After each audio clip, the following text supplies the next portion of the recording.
Civil હોસ્પિટલમાં આપણે civil હોસ્પિટલની બહારથી સંવાદદાતા સંજય ટાંક આપણી સાથે જોડાઈ ગયા છે। આ સંજય, સિવિલ હોસ્પિટલની આસપાસ કેવી સ્થિતિ છે? ડીએનએ ટેસ્ટ ચાલી રહ્યા છે, લોકોના પરિવારજનોના કઈ રીતની સ્થિતિ? जी बिल्कुल, हूँ सीधा दृश्य हूँ आपने बतावવાનો प्रयास करीश। हाल अमे उभा छीए अमदावाद सिविल होस्पिટલના પોસ્ટમોર્ટમ રૂમની બહાર અને હાલ અત્યારે આપ જે જોઈ શકો છો કે અહીંયા જે ડેડ બોડીઝ જે રાખવામાં આવી છે, ખાસ કરીને જે ગઈકાલની જે ઘટના બની, જે દુર્ઘટના બની અને તેમાં જે 260 થી વધુ જે લોકોના જે મોત થયા, જેમાં જે વિમાન જે દુર્ઘટના બની હતી અને વિમાનમાં જે યાત્રિકો સવાર હતા 241 જેટલા લોકોના તેમાંથી મોત થયા છે અને જ્યાં એ વિમાન ક્રેશ થયું છે ત્યાં અમદાવાદ સિવિલ હોસ્પિટલની જે બીજે મેડિકલ કોલેજ છે તેનું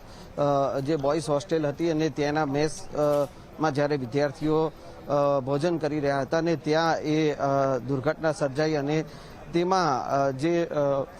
મેડિકલ સ્ટુડન્ટ જે છે તે ઘાયલ થયા હતા અને કેટલાક લોકો જે મૃત્યુ પામ્યા હતા। હાલ જે છે તે અહીંયા પોસ્ટમોર્ટમમાં જે છે જે ડેડ બોડી જે રાખવામાં આવી છે અને તેમાં જે લોકો જે પરિવારજનો છે કે તેની જે ઓળખ જે થઈ છે તેઓને ડેડ બોડી સોંપવાની કામગીરી જે છે તે કરવામાં આવી રહી છે। અત્યાર સુધીમાં જો સત્તાવાર આંકની વાત કરવામાં આવે તો 5 જેટલા મૃતદેહો જે છે તેઓને જે છે તેમના પરિવારજનોને સોંપવામાં આવ્યા છે, જેમાં 2 મેડિકલ સ્ટુડન્ટ જે છે તે ભાવનગરના છે, 2 રાજસ્થાનના છે અને એક જે છે તે એમપીનો સ્ટુડન્ટ છે અને એ તેમને તેમના પરિવારજનોને એ ડેડ બોડી જે છે તે સોંપવામાં આવી છે। જોકે બિન સત્તાવાર આંકની જો વાત કરીએ તો 8 થી પણ વધુ જે છે એ ડેડ બોડી સોંપાઈ ચૂકી છે અને હવે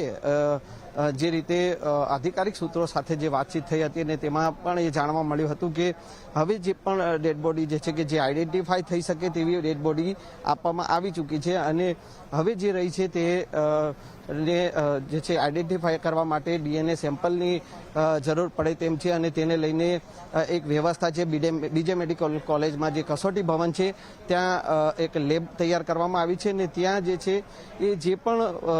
જે મૃતકો છે તેમના પરિવારજનોના જે સેમ્પલ લેવાઈ રહ્યા છે, બ્લડ સેમ્પલ લેવાઈ રહ્યા છે અને ડીએનએની જે છે તે તપાસ કરવામાં આવી રહી છે। ડીએનએ રિપોર્ટ આવતા 3 દિવસ જેટલો સમય લાગે તેમ છે અને તેને લઈને જે પણ મૃતકના જે પરિવારજનો છે તેમને 72 કલાકનો સમય આપવામાં આવ્યો છે, જેને રિપોર્ટ